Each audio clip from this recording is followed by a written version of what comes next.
Сайн байцгаана үзэгчдээ. Монголын үндэсний олон нийтийн телевизээс та бүхэнд 5 гараг бүртээ бэлтгэн үзүүлдэг Зөв мэтгэлцээний нэвтрүүлгийн энэ 7 хоногийн дугаар эхэлж байна. За нэвтрүүлгийн хамтран ажиллагчаар Монголын мэтгэлцээний нэгдсэн танхим ажиллаж байна. Энэ 7 хоногийн сэдэв цахим орчинд дох спорт бооцоог хориглох нь зүйтэй.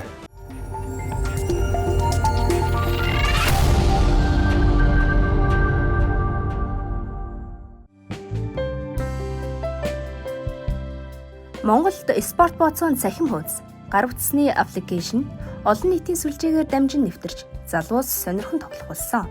Гэвч энэ нь сонирхол хобби гэхээс илүүтэйгээр олон сөрөг дагаврыг дагуулж байна. Тоглогчид бооцоонд донтож мөнгө алдснаар санхүүгийн гүн хямралд орох, сэтгэл гутралд нэрвэгдэх, амиа хорлох сэдэлд хүрэх, мөн гэр бүл салалт болон бусад бүтлгүйтэл хүрэх зэргээр амьдралаараа хохирч байна. Эдгээр шалтгаануудаас үүдэн спорт бооцоог хориглох нь зүйтэй гэж нэг хэсэг нь үздэг бол нөгөө хэсэг нь хориглох шаардлагагүй, зохицуулах хэрэгтэй гэж үзэж байна. Нэвтрүүлгийн оролцогчид энэхүү асуудлыг нийгмийн ёс зүй, эдийн засаг, хувь хүн, эрх чөлөө, төрийн зохицуулалт зэрэг олон өнцгөө судлан зөв гаргалгааг гаргах болов.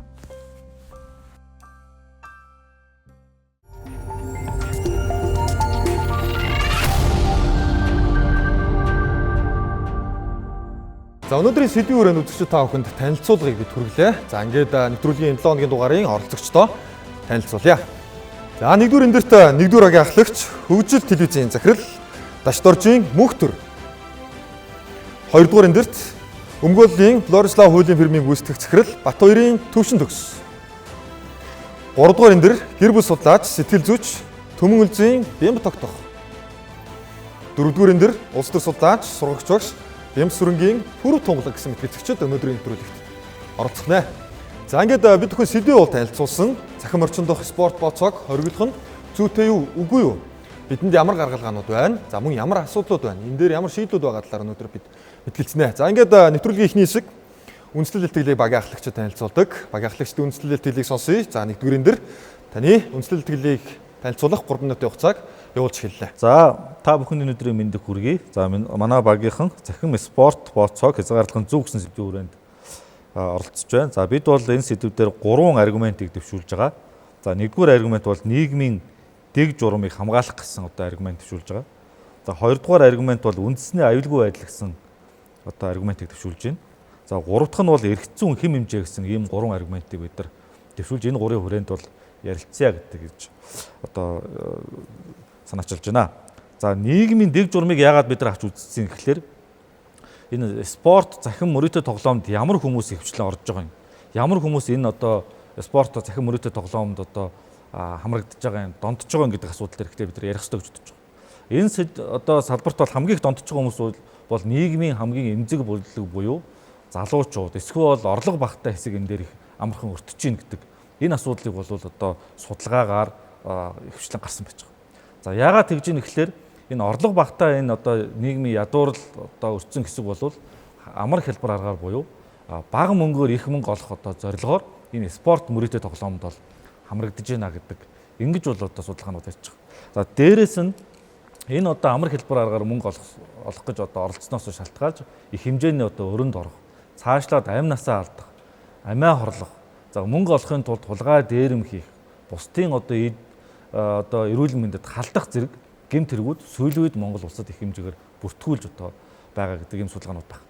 За дээрэс нь тухайн улс орны хувьд бол хамгийн чухал асуудал нийгмийн дэг журам буюу нийгмийн амар тайван байдлыг сахиулах, доктортой байх бол хамгийн чухал.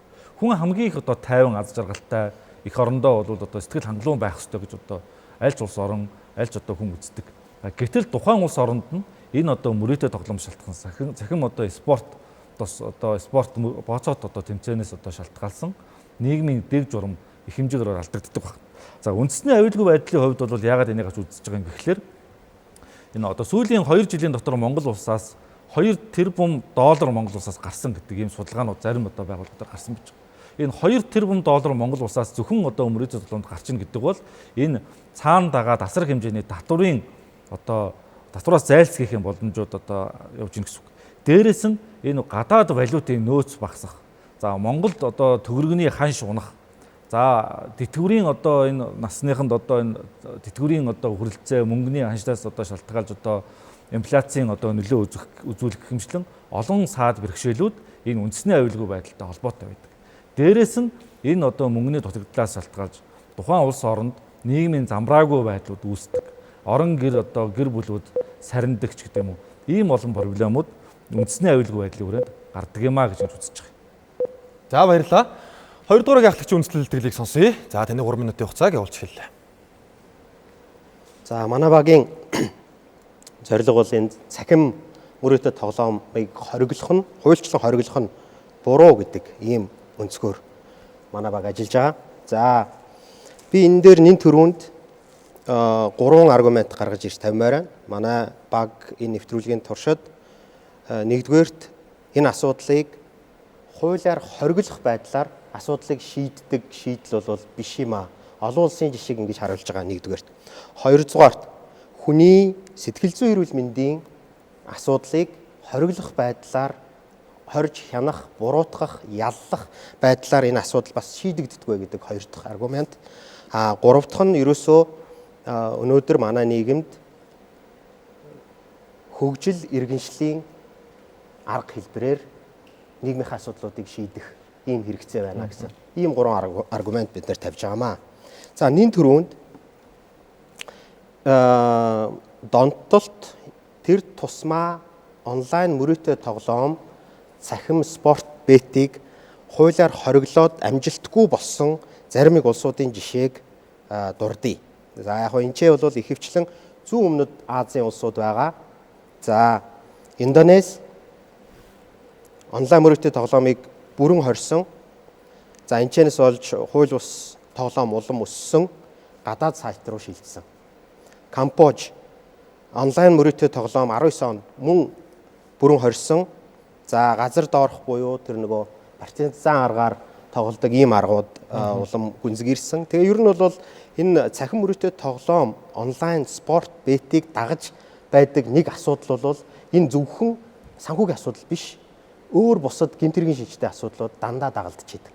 Тэгэхээр энийг далд биш ил байлгах нь, хянах, зохицуулах боломжтой байлгах нь улс орны хувьд ч иргэдийнхээ хувьд ч хамгийн зөв шийдэл юм а гэсэн юм нэгдүгээрт өнцөг тавьж байгаа. Хоёрдугаарт бид нар өнөөдөр мэдэн шүү дээ.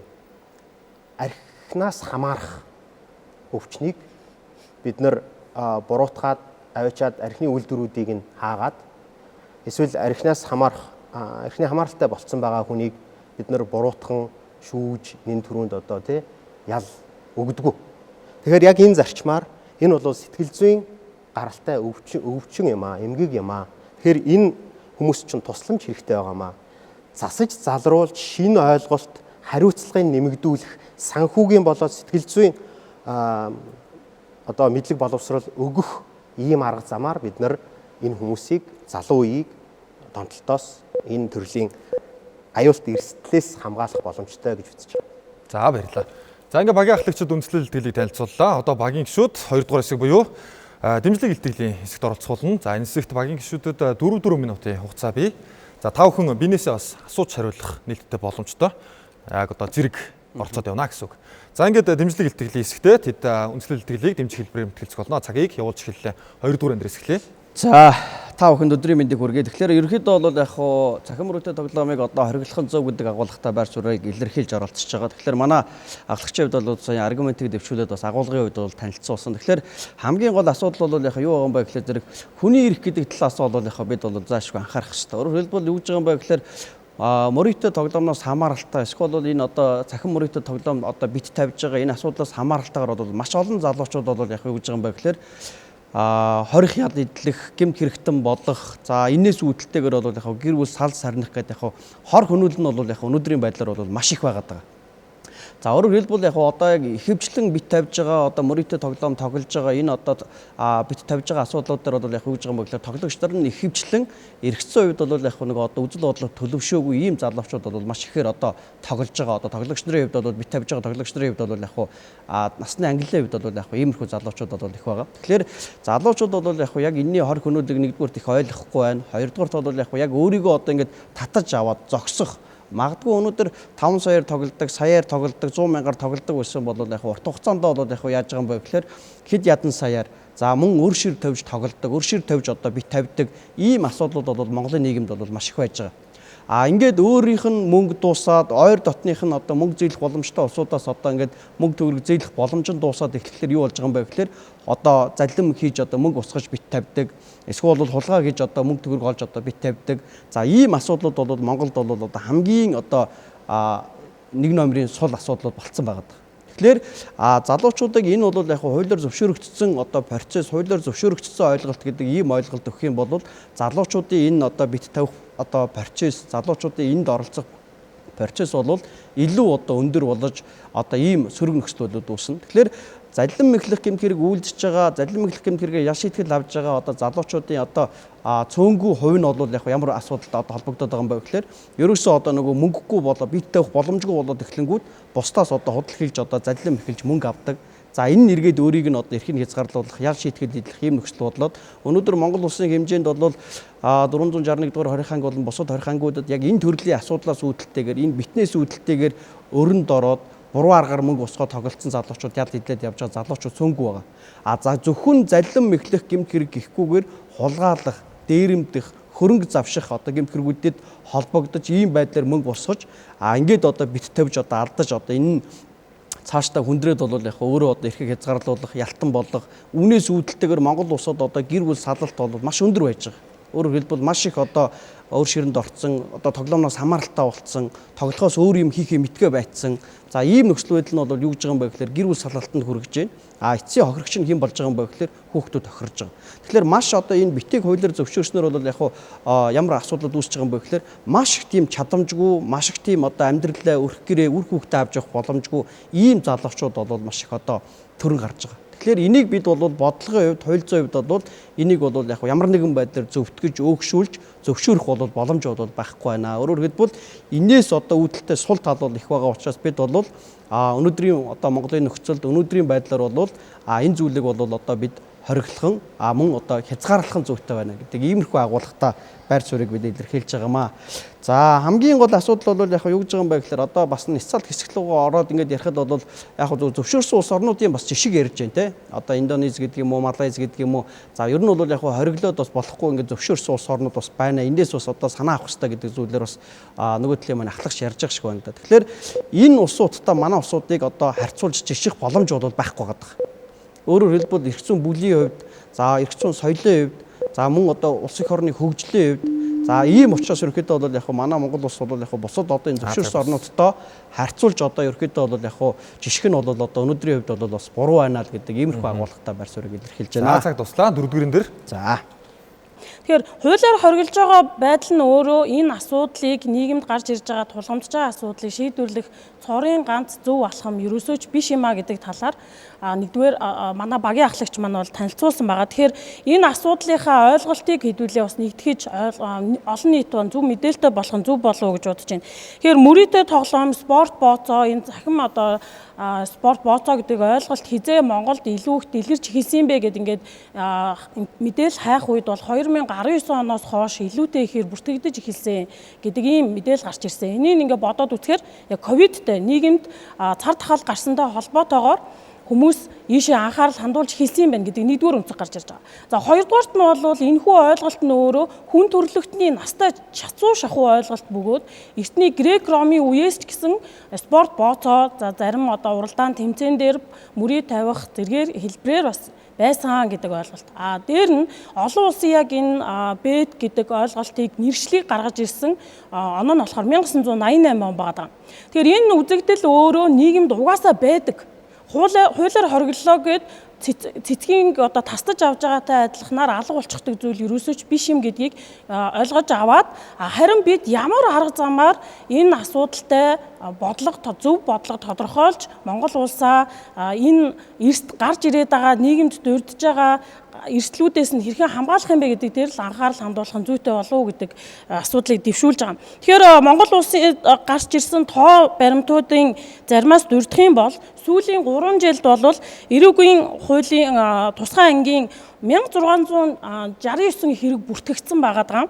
За тэр дотроо 350-аас 450 одоо сайттай холбоотой онлайн орчинд спорт бооцоотой холбоотой ийм гэмт хэрэг бүртгэгдсэн байна гэсэн ийм тоо судалгааг гаргасан байгаа. За энэний их сурвалж нь болохоор За асуулт асуух. Гэхдээ цаг нь дууссан юм байна. За үргэлжлүүлээрэй.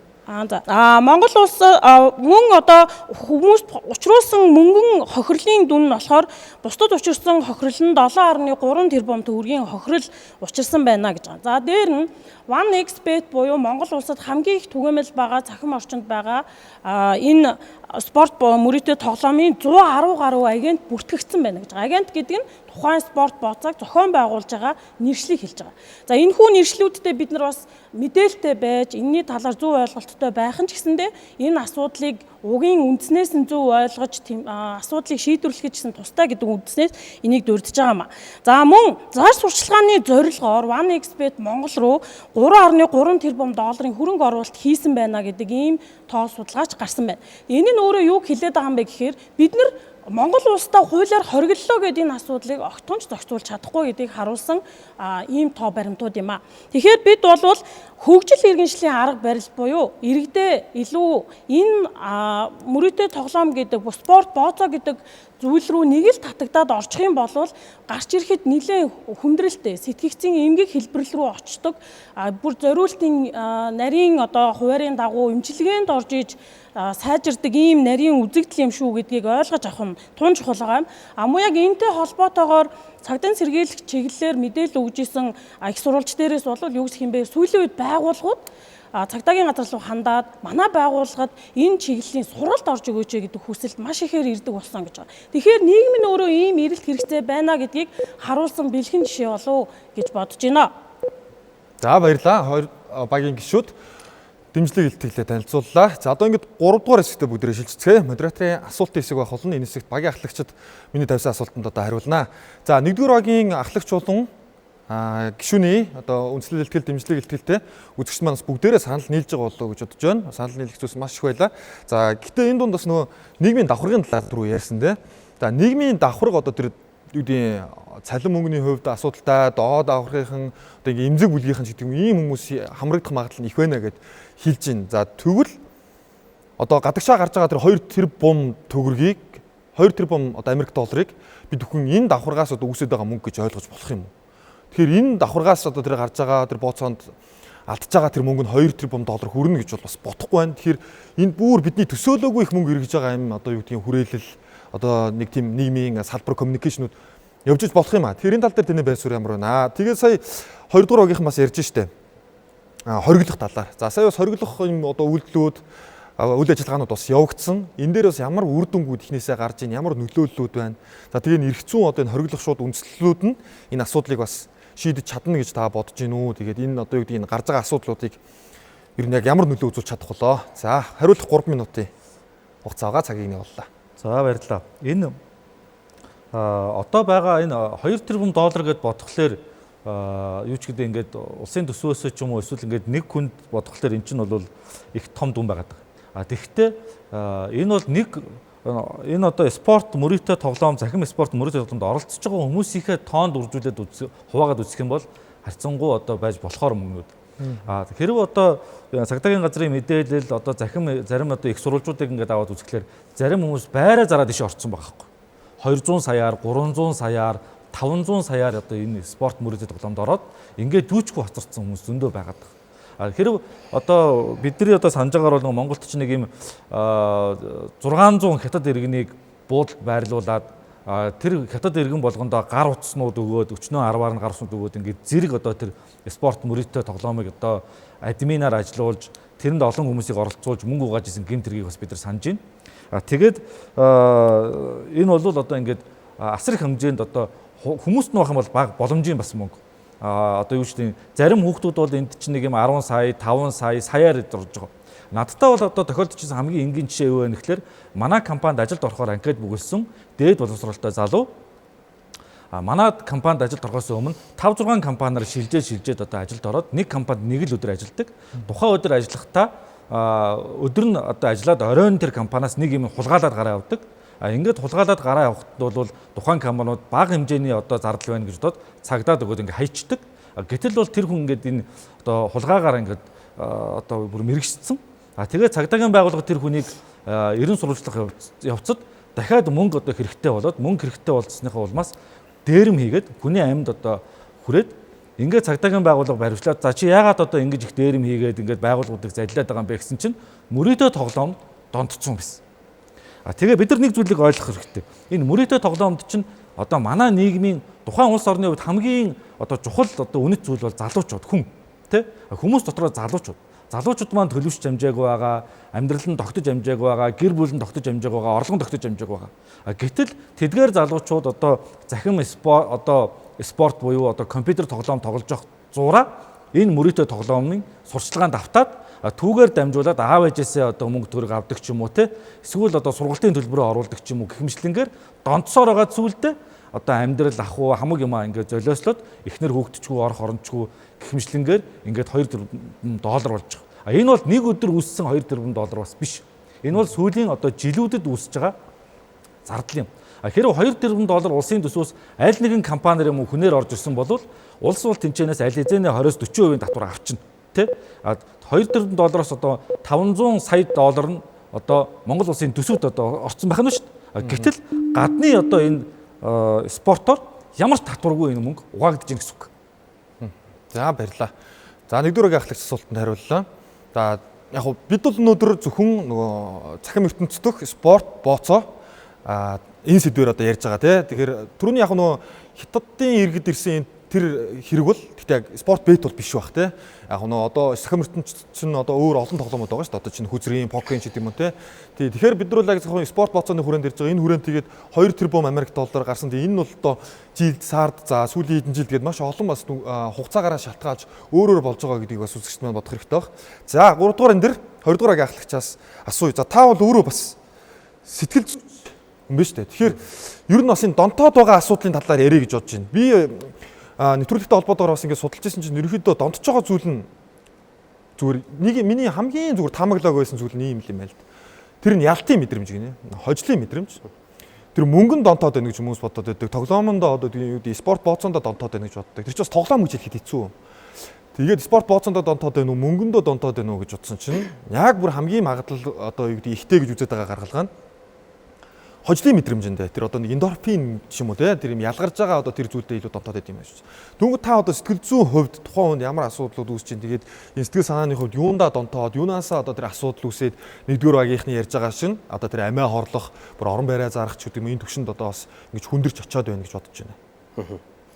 За миний ажлын онцлогоор би бас цөөнгүү энэ хэргийн хохирогч өөрөө хамааралтай болцсон зарим нэг зүүн тохиолдолд өөрөө яг энэ одоо тоглоом гэхүү энийг зохион байгуулдаг 2-3 хүмүүсүүдтэй уулзаж тэдний санаа бодол, гэр бүлийн амьдрал, нөхцөл байдлыг сонсч ирсэн. Тэгээ Монгол улс бол өөрөө залуу үндэстэн. Хүн амынхан 70 орчим хувь нь 35-аас доош насны ийм залуучууд байдаг. Нэг нөгөө талаар зохицуулах хорооны харилцаа холбооны зохицуулах хорооны мэдээнээс ингээ харж байхад манайд бол одоо үүрэн телефон, интернет холбоо харилцааны хөгжил бол бас чамгүй өндөр. Тэгээд гар утасны хэрэглээ, penetration бол одоо нэг хүн ойролцоогоор 1.8 утастай байж ах. Жишээтэй тийм. Тэгэхээр интернет өн хямд тэгээд хүртээмж нь өргөн байх нь шүү дээ. За тэгэхээр сэтгэл зүйн шийдвэр ухаанд бол аливаа донтолтыг хамгийн энгийн байдлаар харуулж үзүүлэхэд донтолтыг бол өөрийг нь донтолтын мод гэдэг ийм зураглалаар жишиж үзүүлж болдог. Тэгэхээр мод өөрөө үндсэн бие тэгээд мөчр навчнууд үр жимстэй байдгаас гадна доошоо үндэстэй байдаг. Тэгэхээр бид нар аливаа модны одоо навчтай тэмцээд жимс уруулахын хортой жимс ургуулж байгааг нь болиулаад тий энэ одоо юу гэдэг хүний замд садаа болоод байгаа энэ мөчрийг тасалж хайснараа энэ асуудлыг бид нар шийдэж чадахгүй. Тэгэхээр донтолтын үндэс болж байгаа асуудлыг бид нар шийдэх нь яг өөрийн чинь дурдж байгаачлан тэр ялалтын мэдрэмж бол зөвхөн нэг л зүйл байхгүй юу? Нэг л одоо сэтгэл ханамж нь. Гэтэл энэний цаана одоо жишээлбэл өөрийгөө үнэтэй гэдгийг мэдрэх валидац буюу бусдаар хүлээн зөвшөөрөгдөх. Тэ ялангуяа хайртай дотны хүмүүсүүдээр хүлээн зөвшөөрөгдөх. Нэрээ чи үнэхээр толгойтой юм аа. Чи үнэхээр зөв шийдвэр гаргадаг сайн одоо тий математикч байна гэдгийг хүлээн зөвшөөрөхийн тулд мэдчлэн маш олон шалтгаануудаар энэ донтолт өөрөө тижээгдэж байдаг. За энийг товчлоод хэлье. Энэ мод 5 мэдрэмжийг үндсэндээ зөв зохицуулж чадахгүй сэтгэл зүйн дархлаагүй дорой байдлаас бий болж байгаа. Нэгдүгürt айдас, ичгүүр, ганцаардал, хуу гашуу, уур уцаар. Ийм 5 мэдрэмжийг хүн зохицуулах ур чадварт одоо ухаан орсон цагаас ахуулаад 18 нас хүртэлх хугацаанд магадгүй түүнээс цаашаа насан туршдаа хүн боловсрох ёстой шүү дээ. Гэтэл өнөөдөр би энэ донтолтуудын үндсэн асуудлыг юу гэж харах гэдэг нь энэ үеэс гэр бүлийн харилцааны асуудал, хүүхдийн хүмүүжлийн асуудал. Нөгөө залуу үеэ бид нэр хүмүүжүүлэхгүй байна. Залуу үеэ хүмүүжүүлэхгүй битгий хэл бид нар өөрсдөө хүмүүжүүл, бид нар өөрсдөө ажиллахгүй. Энэ нөхцөлд одоо жишээлбэл мөрийт одоо гэр бүлээрээ уулзж байгаа, гэр бүлийн уулзалт нь 5 гар суугаад очков тооцоод тоглож байгаа мөртлөө залуу үеэ спорт бет хийхээр буруутгаад ээж болохгүй байгаа. Одоо яг таасаа гэр бүлгээ ярьж байна. Бүр нийгмийн ингээд авч үзэх юм бол Европт бол жишээ нь юу гэдэг ингээд 7-7 хоногоор ингээд цалингаа аваал тий. За 5 дахь өөр ажиллаад дуусаалаа. Хасаанд нь ингээд ПО-го төлөн бүг үзэхтэй. Сонирхолтой болох үднэс 3 евро 5 евроч тавьдаг ч юм уу тий. Тэгэнгүүт тэр хүмүүст одоо юу гэдэг нь тэр их мөнгө олохны шаардлагагүй шүү дээ. Нөгөөд Монголд болохоор хүмүүсийн цалингийн дундаж хэмжээ ч гэдэг юм уу. Додын нийт бүтээгдэхүүний хэмжээ ч гэдэг юм. Энэ бас нөгөө сорны нэг санхүүгийн асуудалтай бас холбоотой байж болох уу ер нь? Санхүүгийн асуудал гэхээсээ илүү санхүүгийн боловсролгүй байдал. Ер нь энэчээ байж байгаа хүмүүс ч гэсэн санал нийлэх байх. Санхүүгийн, сэтгэл зүйн, сексийн, эрх зүйн боловсрол бол ер нь бид нар залуу үе зөвхөн залуу үеч гэдэг аахгүй бид нар өөрсдөө ч гэсэн боловсрох асар их хэрэгцээ дунд байгаа шүү дээ. За баярлалаа. За ингээ багийн ахлагчдаа баярлалаа. Залгаад бид хүн тайлбарлалтын хэсэгтээ шилжих гэж байна. За энэ хэсэгт 1 болон 3 дугаар эндрийн мэтгэлцэгчид оролцсноо. За 3 дугаар эндрээс эхлэе. Та бүхэн биенээсээ асууж хариулах бүрэн боломжтой. За тэний тайлбарлалтыг сонсъё. За энэ асуудал өнөөдөр нөгөө минь 2 багийн мэтгэлцээний зөвхөн асуудал биш. Үндсэндээ энэ асуудлыг яаж шийдэх вэ гэдэг шийдэл нийгмээрээ хилцэж гэн бодлого боловсруулагчид ирж хайж гэн гэж харж байна. Тэгэхээр би бол энэ дунд нэг л зүйлийг одоо хэлмээр байна. Хориг бол өнгөрсөн нийгмийн ингээд хилчихэд болох шийдэл. Хориглол нь за зүгээр төсөөлж үзье. Хориглол нь эрүүгийн хууль үүсчихнэ. Эрүүгийн хуультай болцсон юм чинь энэ нөхөр холбогдохлоор энийг яах вэ? Явал. За тэгэхээр шоронгийн асуудал нэмэгдэж гарч ирнэ. Тэгв үү? Тэгнэ. За энэ хүн нийгмээс тусгаарлагдаад одоо шоронд орлоо, хориглоо. Ар гэрийнх нь ямар нөхцөл байдалд байх вэ? Гэх мэтлэн дараагийн асуудлууд ер нь бол зүгээр нөгөө ухамсарлуулж, ойлгуулж, төлөвшүүлж одоо өсгөхгүйгээр зүгээр л хорж хааж боогоод тэгээ шийтгээд байх нь бидний хүсэж байгаа ирээдүй биш ээ. Харин ирээдүйг бүтээх боломжтой хамгийн том одоо түлхүүр бол боловсрал гэж хэлмээр байна. Эсрэг багийн ахлагчаас асуух нэг асуулт байна. За эхний асуулт. Хориглох арга хэмжээ өмнө нь олон оронд бүтлгүүцсэн тоо баримт бол өөрөө мэдж байгаа хаа. Энэ нь зах зээл үүсгэх ийм нийтлэг үзэгдэл харагддаг. Тэгэхээр энэ асуудлыг хэрвээ хориглосны дараа, хуульчилсны дараа энэ асуудлыг яаж шийднэ гэж бодож байгаа вэ? Нэг хоёрдугаарт нууц байдалд тоолж чадахгүй, хянаж чадахгүй, голдролд нь оруулж зохицуулж чадахгүй болцсон нөхцөлд бид нар тэр арга хэмжээ одоо хянах, буцаад хяналтаа контрол авах тэр аргаа бид нар яаж олох вэ? Тэр шийдлийг хэлж өгөөч.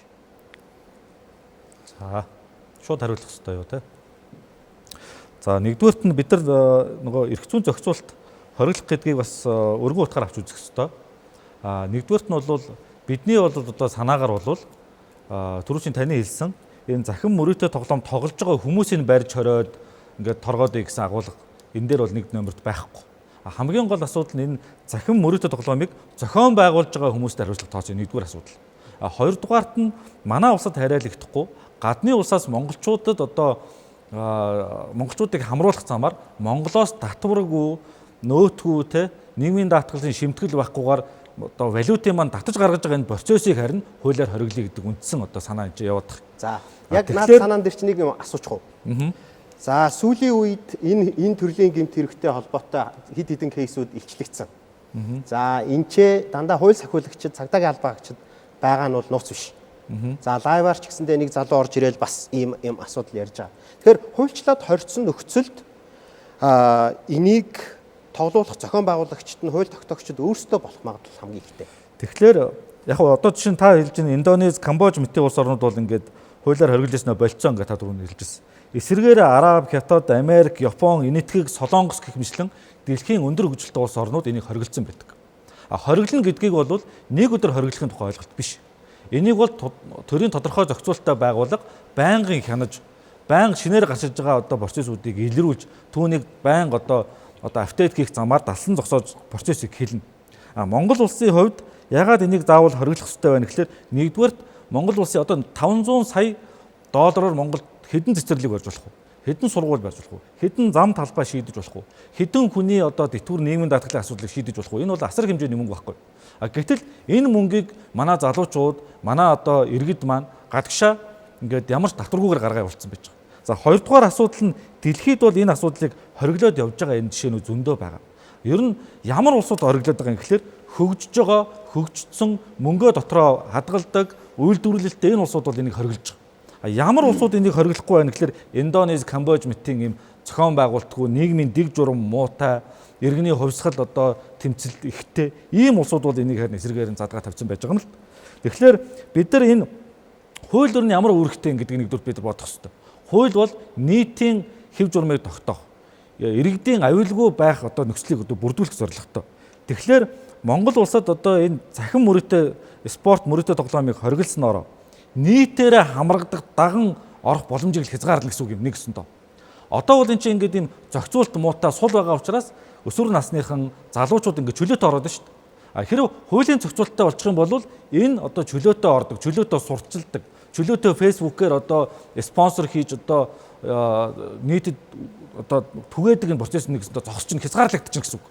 Хэрэв үнэхээр хэн нэгэн одоо энэ захин мөрөөдөд тоглоомд орж хохирвол тэр нь бол цөөн хүм байх магадaltaй л болно гэсэн үг.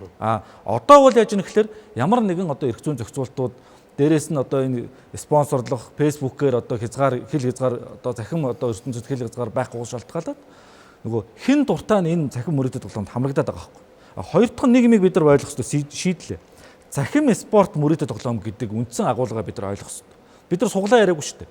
Суглаа бол монголчууд дотоод зөндөө суглаанууд байгаа. Тэрэндээ хамрагдаад азаа үзээд ингэ явж болно.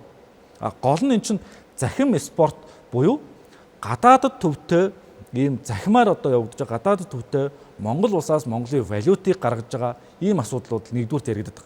Хоёрдугаарт нь энэ захим спорт мөрөөдөд тоглоомд өсвөр үеийнхэн залуучууд орсноор нөгөө түрүүн хэлсэн шүү дээ нөгөө төлөвшөж амжаагүй, эдийн засгийн хувьд бэхжиж амжаагүй хэсэг маань нөгөө өөрсдийнхөө одоо сургалтын төлбөрийг, өөрсдийнхөө ээж аавынхаа мөнгийг эхнэр одоо хүүхдтэйгээ хамтдаа бүтээж байгаа тэр баялагийг үгүй хийгээд ингээд тэд нар бол одоо яаж ийм гэхээр хохироод байгаа байхгүй. Ер нь энэ захим спорт мөрөөдөө тоглоомд хэн хохирч юм гэхээр оролцож байгаа хүмүүс нь бүгдээрээ хохирч байхгүй. Яг л зохион байгуулалттай учраас. Тэгэхээр хуулиар зохицуулснараа за баярлалаа. За цаг туссан байна. 3 дугаарын дээр. За 5 минут 25 секунд байна. Тайлбарлалт хэлийг үргэлжлүүлж болно. Нэмэлт тайлбаруудаа. За зөвхөн боловсралгүй хангалттай сайн төлөвшөж чадаагүй улсуудын тоо баримт Индонез, Камбож гэж ярьж болохгүй л дээ. Жишээ нь энийг хийх гэж оролдоод өөр зүйлүүд дээр одоо жишээлбэл хар тамхи, архиталт, за мөрөөдтэй тоглоом, мэтчлэн, казино мэтчлийн ийм асуудлууд дээр одоо оролдлого хийсэн Орос, Польш, Америк, Бразил, Сауди Араб, Хятад, Унгар мэтчлэн улсууд байна.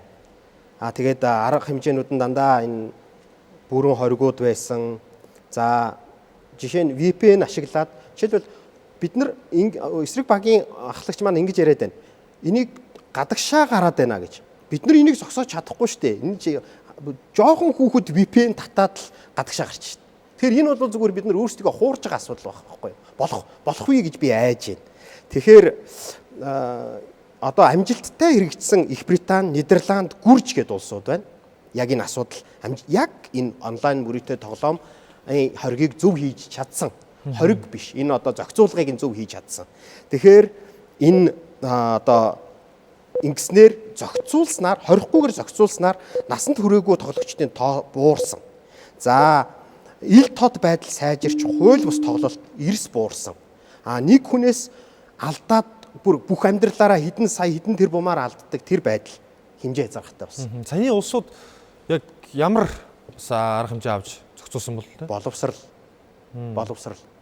Одоо жишээлбэл хамгийн том жишээ гэхэд Америк нэгдсэн улсад спорт мөрөөдөө тоглоомын эсрэг хүүхдүүдэд, дунд сургуулийн хүүхдүүдэд, зөвхөн дунд сургуулийн хүүхдүүдэд 9-өөс 18 насны хүүхдүүдэд зориулсан ийм хөтөлбөр одоо ч гэсэн явж байгаа. Би нэрийг нь мартаад байна. Гэхдээ нэг бүдүүн ширээ гэдэг нэртэй тим одоо өргөн ширээ, бүдүүн ширээ гэсэн утгатай ийм одоо компанид ажил. Тэгэхээр боловсрал бол ерөөсөө дархлаа. Тэрээс хориг биш байсан байна. Хориг биш. Жишээ нь жишээлбэл амжилттай хориглосон улсуудын нэгдүгээр Сингапур зогсож байгаа тэгвэл. Яаж?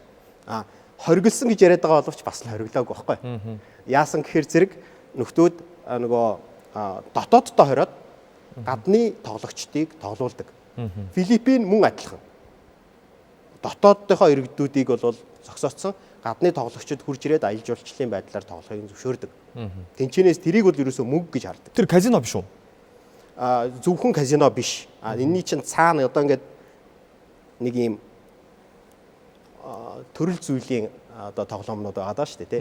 Нэг л ерөнхийдөө мөрөөдөө тоглоом. Жишээ нь та сая VPN-ийн талаар ярьж штэ. Яг цаг дууссан байгаа би ихтэй нэг зүйлийг асууж. VPN-ийн талаар ярьлаа. Одоо бүгд нарамдах хятад дуус бол одоо энэ техник технологийн хувьд ямар ус блэ тий? Хууль нь яаж хэрэгждэг лээ. Тэгэхэд одоо Facebook, Instagram бүгдийг хорж байгаа штэ. Тэгэхэд бид нар VPN ашиглаад орж байгаа. Хятад байх таавал. Тэгэхээр тэд нар бас хориглож чадахгүй байгаа юм уу? Тэр бид нар Монголд тэгвэл энэ одоо OneXBet-ийг ч юм уу тэр бетийн бусад аппликейшн одоо энэ програмуудыг хориглох боломж нь өөр байгаа юм. Одоо ингээл App Store ороход тэр програмыг татаж аппликейшнийг татаж болно. Сэтгэлээ хуурахын тулд хорж бол болох байх. Тэгвэл яг хоригдохгүй шүү дээ. Боломжгүй бах тийм. За баярлаа. Ингээд дараагийн хэсэг нэмэлт асуултын хэсэг байх болно. Энэ хэсэгт багийн ахлагчид эсрэг багийн гишүүдээс асуух хэлбэрээр нэмэлт асуултын хэсэг маань үргэлжлэнэ. За ингээд 1 болон 4 дугаар энэ 3 болон 2 дугаар энэ гэсэн хэлбэрээр үргэлжлэнэ гэсэн үг. За 1 дугаарыг ахлагчаас эхлэе. Та 4 дугаар эндрийн мэтгэлцэгчээс асууна. Та бүхэнд асууж хариулах 2 минутын хугацаавь цагийг явуулж эхэллээ. Тэгэхээр эсрэг баг маань хүний сэтгэлийг хянах боломжгүй гэдэг хуулиар хориглох нь буруу гэдэг ийм үндсэн одоо аргументууд төвшүүлээд байгаа шүү дээ. Тэгэхээр нөгөө эсрэг багийн няцаагч багийн маань одоо тайлбарууд бус зэрэгээрээ буцаагаад манай одоо багийн тайлбаруудыг дэмжсэн ийм агуулгатай өгүүлбэрүүд үг бас их гарч байна. Тэгэхээр нэгдэж болно шүү ер нь бол тий. Тун ойлгомжгүй болчиход байна л да. За одоо би гайхаад л байна л да. Тэгээд ер нь бол одоо хятад ч юм уу одоо саяны тэр Америкийн жишээ хэлж байна. Америк өөрөө энийг чинь хориглож байгаа байхгүй. Захин мөрөд зулдан хориглож байгаа байхгүй. Хоёрдугаарт нь бидний нөгөө сэдв чинь захин спорт бооцоод одоо энэ тоглоом буюу Монголд одоо сүүлийн энэ хэдэн жилд Монгол улсын иргэдээс асар хэмжээний мөнгө татаад авчиж байгаа энэ нэг юм захин юм явж штэ. Тэгэхээр энэ яг сэдвийнхаа хүрээнд бол тун ойлгомжгүй асуудлууд ирчээд байна л да. Эсрэг багийнхан маань. Тайлбар хэлж болох уу? За болно. Тэгэхээр ер нь бол энэ мөрийг тавих, бооцоо тавих гэдэг бол хүн гэдэг амтан байгаа үед үргэлж байсаар ирсэн ойлголт гэдгийг ярьсныг одоо нэлээд гуйлаад тайлбарлаад байгаа шиг байна. Тэгэхээр бид нэр энэ бооцоо тавих тэр сэтгэгийг анхны үүсэл санаа хаанаас гараад байгаа юм бэ гэдгийг зөв олъё гэдэг санаа явж байгаа. Бид нар хэрвээ сагуугийн чадам сайтай хангалттай өөрийнхөө олж байгаа сарын орлого нь амьдралд нь хүрэлцээтэй байгаа үед хүн орон гэрээ зараад өөрийнхөө эргэн тойронд хүмүүсээ луурдах хэмжээнд очиж бооцоо тавихгүй гэдэг зүйлийг л яриад байгаа. Яагаад бид өнөөдөр тэр хүмүүс ийм олноороо залуучууд маань хэдэн тэрбум доллар болгохтол нь мөнгийг гадагшаа гаргах хэмжээнд байна гэхээр нэг айж байгаа асуудал байгаа. Төрд итгэх итгэлд нь суларж байгаа юм биш үү гэдэг айц байна. За би бол улс төр судлаач хүн, тийм ч учраас төрт ёсонд итгэх гэдэг иргэдийн итгэх итгэл гэдэг бол хамгийн чухал зүйл байдаг. Тэгэхээр өөрөө манай багийн ахлагч бас хэлсэн энэ асуудлыг дагаж нийгэм дээр гарч ирж байгаа сөрөг одоо гэмт хэрэг шүү дээ, тийм мөрөөдө тоглоом тоглох. За тэгээд нэгсэндээ луйврын ийм зарчмууд явж байгаа. Энийг хуулиар хорилооч хэрэгжүүлж чадахгүй штэ гэдэг бодол иргэдэд байгаа гэсэн үг. Тийм итгэл тогтцоод байна. Авилгалтайгаа тэмцэж чадж байгаа мó бид нар? Бэлхний одоо өнөөдөр одоо олон нийтийн хэвлэл мэдээллийн хэрэгслэр хөрөнгө оруулалтын мэдүүлгээ одоо тайлагнаа гэсэн юм асуудлуудыг ч яриад эхэлсэн байж байна. Яг яаж одоо хөрөнгөцсөн тухай залуучууд одоо мэдмээр байна гэдэг ийм хүсэлтүүд гарч эхэлж байна. Энэ өөрөө жам ёсны юм. Яагаад гэвэл төр өөрөө оршин байх гол тэр үндэс суурь нь иргэд өөрөө манай улс энийг засаглаж чадна. Энийг хорилооч хэрэгжүүлж чадна гэтгэл байхгүй болж байгаа үндсийг энэ бас асуудал өөр гаргаж ирж байгаамаа. Тэгэхээр за энэ гарч ирж байгаа асуудлыг бид нар Монгол улс хуулиар хориглоогоо шийдэж чадахгүй л гэсэн гаргалгааг дэвшүүлж байгаа. За 2 дугаар энэ дээр асуулт зохисол тавилаа. За цагаа дундаа ашиглаа явуулъя. За тэгэхээр ерөөдөө бол яг одоо хоригдсон нь бол шийдэл биш байна гэдэг. Тэгэхээр хориглохгүйгээр одоо яг зөвшөөрөд явуулъя. Тэгээд энэ тоглож ил байг, донтчил байг. Ингээд яг зөвшөөрөд одоо ингээд нийгэмд энийг ингээд зөвшөөрөд ингээд явуулъя. Донтчил байг гэж хаян гэсэн үг биш л дээ. Харин сэтгэл зүйн дархлаа бий болох талаас нь. Тэгэхээр ингэж асуух гэдэг. За тэгэхээр зөвшөөрөд явуулвал бид нийгмийг засраад ерөөхдөө бол яг одоо ингээд эрэг голдрол оруулах хүртэл бид одоо хідэн айлыг, хідэн үр хүүхдийг, хідэн хүнийг одоо энэ донтолтын хамааралтай болох хүртэл цаг хугацаа туулах юм. Жишээлбэл донтолтын хамаарал бол тийм богино хугацаанд бий болохгүй л дээ. Гэхдээ нэгэнт донтолтонд орсон хүмүүсийн тухай ярьж байгаа бол энэ арай өөр асуудал. Харин нийгмийг тэр чигээр нь энэ асуудал дахиад шинээр хүмүүс уруу татагдаж орохоос сэргийлэхэд бол хуулиар хоригдсны үр ач бол тийм их гарахгүй. Харин мэдээлэл за би одоо нэг сүүлийн асуулт. За цаг дууссан байна уучлаарай. За одоо 3 болон 2 дугаар энэ дэр. За 3 дугаар энэ дэр буюу 2 дугаарыг ахлагч асууна. За таны асуух 2 минутын хугацааг болж эхэллээ. Хориглох бодлого залуусыг ухамсар сонголтын чадварыг хөгжүүлдэг үү?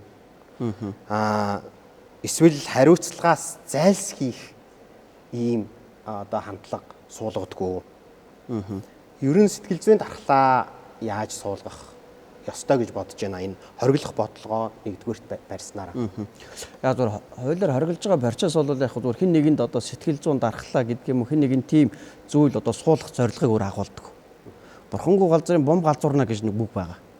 Өөрөөр хэлбэл бид энэ цензуртээр улс их орн бодлогын хувь төвшөнд одоо энэ хэтэрхий их донтоод байгаа, хэтэрхий хэд хөрөнгөөр охироод байгаа, хэтэрхий их гэр бүл одоо салс харнаад байгаа. Энэ сөрөг нөхцөл байдал үзүүлээд байгаа учраас энд заавал улс их орны бодлогын төвшөнд энд хамгаалах механизм байж ах хэрэгтэй. Бусдаар бол яг чамайг сэтгэл зүйн үед одоо ойлголттой болгохын тулд энийг хориглоод байгаа юм шиг байхгүй. Тэгэхээр анханасаа хориглоод, анханаас нь тоглох, анханаас нь одоо тэрийг одоо бий болох механизмыг одоо хуулиар хориглоод бүрдүүлэхгүй байх юм бол энд өнөөдөр хинч донтохгүй, хинч одоо тэр нөгөө эд хөрөнгөөр хохирохгүй, хинч одоо тэр нөгөө мөрөөдөө тоглоомноос хамааралтай болохгүй учраас бид бол энийг одоо хуулиар хориглох нь зүйтэй гэж. Одоо бол хориглосон байгаа билүү? Ер нь. За ер нь бол яг зүгээр одоогор бол яг зүгээр яг мөрийг төгөх асуудлыг бол яг хуулиар зохицуулсан зүйл бол байхгүй. Тоглох, зохион байгуулахыг хориглосон юм асуудал байгаа. Тэгээд байгаа мөртлөө бодит байдал нь ямар хөө? Тий, захим гэж бол тодорхой бол байхгүй. Тэгэхээр одоо таны асуулт яасан гинэ? Ер нь бол хориглосон байгаа. Буруу гэдгийг нь хуультай хуульгүй, одоо эрүүгийн хууль боловсруулаагүй энэ бол бүгдээр нийтээр мэдж байгаа. Гэхдээ бодит амьдрал дээр эн чинь одоо бол ангаах ухаанч төр, сэтгэл зүйн ухаанч төр нөгөө бодит амьдралаас буцаад онол руу шилждэг ийм зарчим руу шилжиж штэ. Зарим нэг талаараа. Яагаад гэвэл сэрэг баахан онолдоод байдаг нөгөөх нь амьдрал дээр хэрэгждэг. За тэгвэл бодит амьдралаас буцаад энийг онол болоодаг тий. Би энэ дээр бол бас нэг тайлбар хийгээд. Тэгэхээр энэ юм байна. Яг нь ер нь зөвшөөрч болно. Яг одоо магадгүй үнэхээр одоо цаг үеийн асуудал, нийгэм одоо иргэдийн сэтгэл зүйн байдал, яг манай Монгол улсад энийг хуулиар зөвшөөрөх нөхцөл байдал бүрдэж болно. Гэхдээ өнөөдрийн цаг үед, яг өнөөдрийн байдлаар энийг одоо зөвшөөрөх ямар ч боломжгүй байна.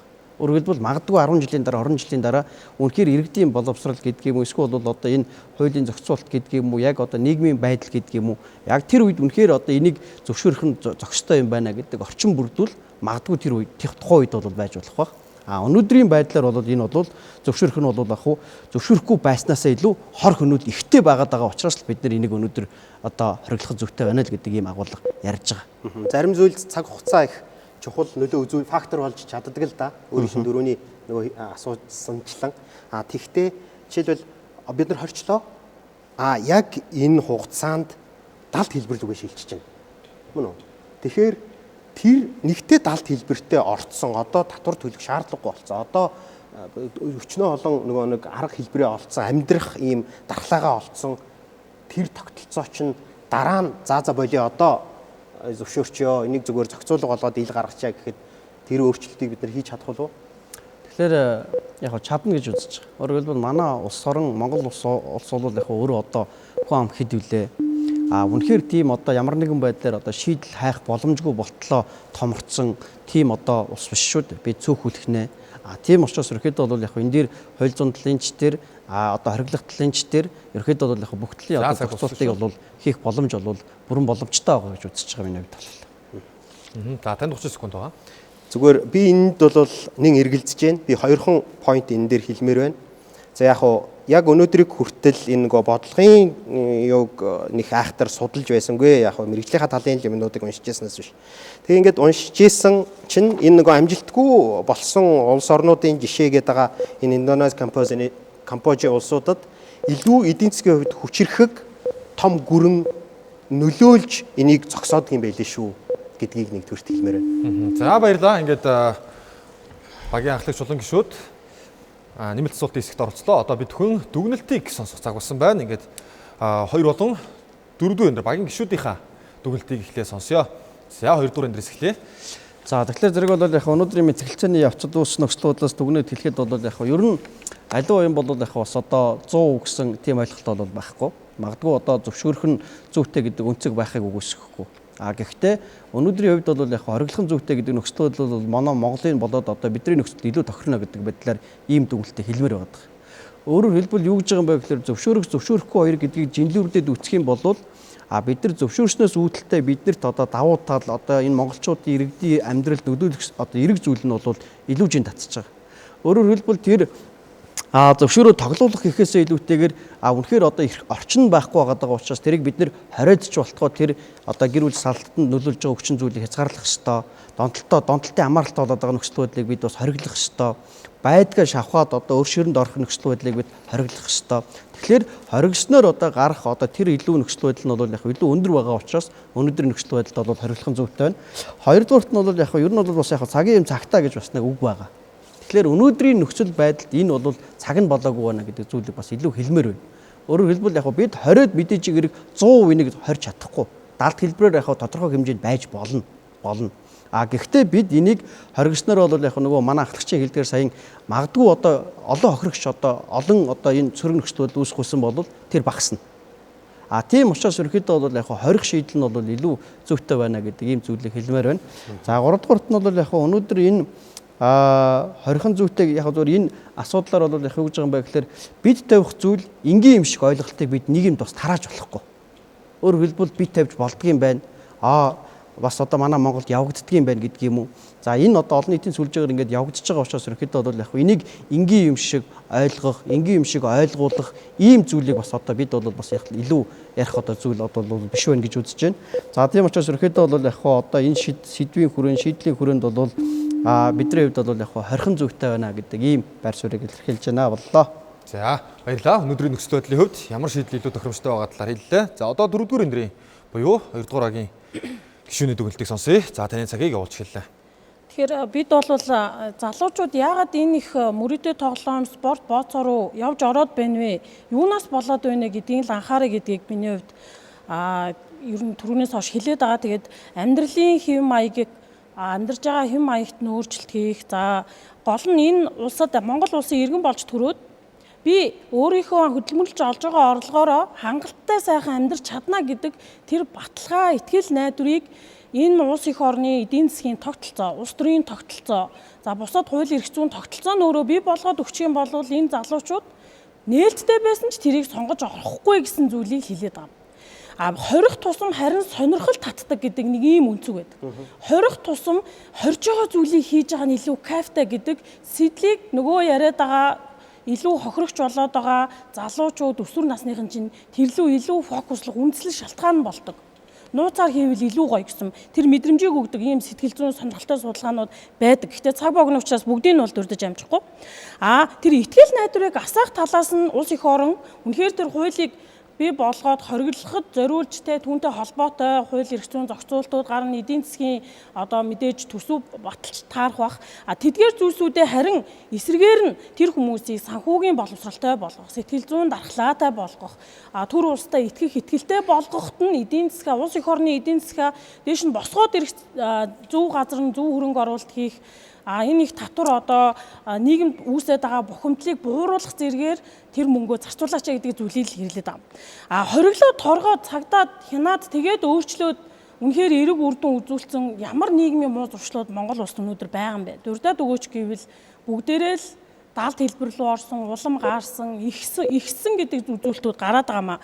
Тэгэхээр азанд найдаж амьдардаг нийгмийг бид нар бүтээсэн байгаа нь л өөрөө энэ улс их орны маань буруу зам руу яваад байгаа жишээ юм аа л гэж хэлэх гээд байна. Тэгэхээр хориглох нь буруу. За баярлалаа. За ингээд дараагийн мэтгэлцэгчийнхаа дүгнэлтийг сонсъё. Нэгдүгээрэн дээр. За манай зүгээс бол энэ хууль бол энэ зохицуултыг улам сайжруулах нь зүй ёсны шаардлага юм а гэдгийг бол дахиад тодтогоод хэлье. Ягаад тэгэхээр түрүүн нас эсрэг багийнхан Нацаач багийнхан хэлжсэн ковидын үед бол энэ Монголд бол энэ цахим мөрөөдөл тоглоом бол илүү их одоо газар авлаа гэж. Тэгэхээр энэ сүүлийн одоо энэ 4-5 жилийн хугацаанд хичнээн одоо мянган хүн энэ одоо цахим мөрөөдөл тоглоомд хамрагдаж хичнээн хүн донтож хичнээн одоо айл гэр самарсан бол те. Энэ бол одоо зөвхөн тэр одоо 2 тэрбум гаруй доллароос зүгээр ингээд тойм ойлгож болохоор юм дүн харагдаж байгаа байхгүй. 2 тэрбум доллараар монголчууд засгийн газраа муулаад, эх орноо муулаад, өөрийнхөө амьдралыг муулаад сууж байгаа оронд бид нар хичнээн одоо олон асуудлыг шийдэж болох уу те. Зөндөө олон гарц гаргалгаа байсан. За хууль бол энэ дээр хэрэгтэй. Хууль нь юуны төлөө байдаг юм бэ гэж. Хууль бол эрсдлийг бууруулахын төлөө байдаг. Хууль бол хамар хүрээг бууруулахын төлөө байдаг. Хууль бол нийтийн хэм хэмжээг тогтоож өгдөг байхгүй юу? Тэгэхээр хуулиар одоо Монгол улсын одоо хуулиар энэ захин мөрөөдөд тоглоом одоо буруу энийг бол хориглоно гэдэг ингээд заагаад өгчснөөрөө энд олон залуучууд хамрагдах болцоонд буурнаа л гэсэн үг гол зорилго нь.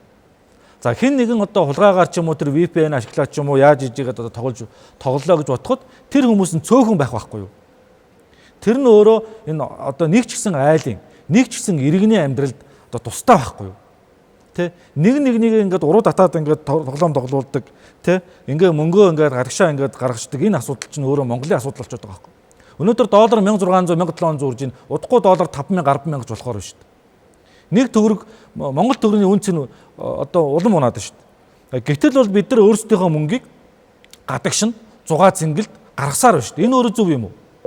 Монголчууд байгаа мөнгөө өөрсдөө гаргачаад өөрсдийнхөө амьдралыг зөв авч чадахгүй байж иж үргэлж бусдыг буруутгах чинь өөрөө зөв юм уу? Тэгэхээр энэ бол хуулиар зогтоох нь зөв юм а гэж үзэж байгаа. За ингээд дүгнэлтээ хэлэх сүүлийн мэтгэлцэгч 3 дугаарын дээр 2 дугаарыг ахлагч дүгнэлтийг сонсъё.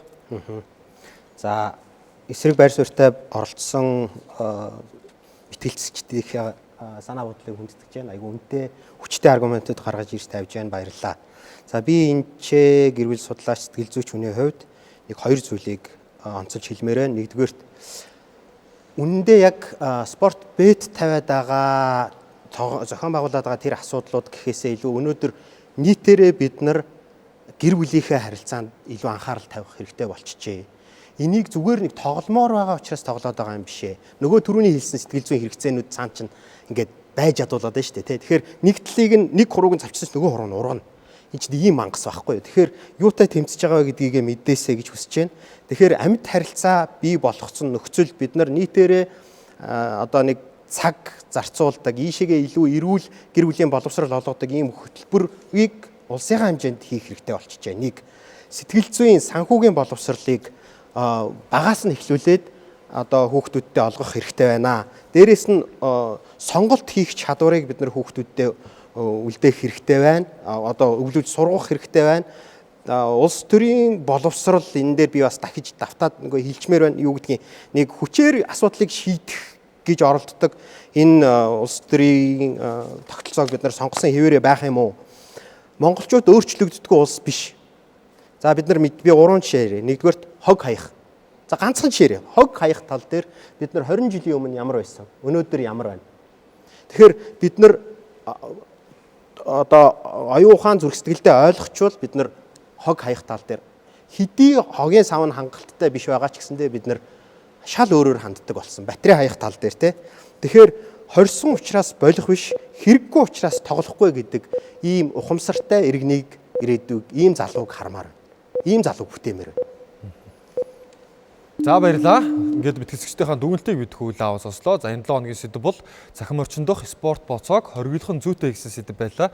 За яг өнөөгийн нөхцөл байдлаар Монгол улсад энэ одоо үйл ажиллагааг цахим ертөнцийн спорт бет буюу спорт боцоог хориглох нь мэдээж хэрэгтэй юу, ашигтай юу, зөв үү гэвэл эргэлзээ байхгүй бах. Бүгд санал нэгтэйгэр бол энийг хориглохын зөв гэж үзэх бах. Гэхдээ хүний одоо бас өөрийн шийдвэр эрхчлөө дагаад бас яригдан. За тийм учраас энийг бид бүхэн заавал хориглуулж биш, бас өөрсдийнхөө шийдвэр гаргах чадвар, за мөн санхүүгийн боловсрол, за одоо эцсийн эцэс таны гарт одоо бүх зүйл байгаа учраас илч бай, далтч бай. Энэ зүйл дээр өөрсдөө бас эзэн байх нь бас маш чухал юм шүү гэдгийг бол оролцогчд маань энэ мэтгэлцээний туршид бас хэллээ. Тэгээ бидэнд бол ерөөдөө нэвтрүүлгийн цаг маань хязгаартай учраас ингээд дуусч байна. Ярилцвал сэдвүүд гаргуул бас бүр илүү өргөн хүрээнд бас асуудлуудыг ярьж болохоор байна. Тэгээд дээрэс нь цахим орчиндох спорт боцоог хориглох боломж нь өнөөдөр ямар байна? Энэ тал дээр одоо эрх зүйн үндсүүд нь гарч ирээд бас ямар нөлөө үзүүлж чадах юм? Тэгээд маш олон бас дэд зэдүүдэд бид хуваагдж болохоор байна гэдгийг бас хэлмээр байна. Ингээд үзэгчид та бүхэн ч гэсэн өөрсдийн гэсэн хариулт, өөрсдийн гэсэн дүгнэлтүүд бас үлдэж байгаа болоо гэж бодож байна. За ингээд нэвтрүүлгийн 7 хоногийн оролцогчдоо мэтгэлцэгчтэй та бүхэнд дахин танилцуулъя. За өнөөдрийн нэвтрүүлгийн 1-р эндэрт хөгжил телевизийн захирал Дашторжийн мөнхтөр оролцлоо. Танд баярлалаа. 2-р эндэрт өмгөөллийн Полорислав хуулийн фирмийн гүйцэтгэгч захирал Батбаярын төвшин төгс оролцлоо. Баярлалаа. 3-р эндэрт гэр бүл судлаач, сэтгэл зүйч Төмөн Үлзийн Бямб тогтох оролцлоо. Танд баярлалаа. 4-р эндэр улс төр судлаач, сургагч багш Бямб сүрэнгийн Пүрэв тунгалаг нэвтрүүлэгт хүрэлцээрж оролцлоо. За та бүхэндээ ажил хөдөлмөрийн өндөр амжилт хүсье. За баярлалаа. За ингээд үзэгчдээ дараагийн 7 хоногийн зөв мэтгэлцээ нэвтрүүлгийг явуулцгаая. Бид бүхэн шинэ сэдвийн хүрээнд шинэ одоо мэтгэлцэгчтэйгээр 7 хоног бүр нэвтрүүлэг явуулдаг. Ингээд дараагийн 7 хоногт тэрг уулзцгаая. Баярлалаа.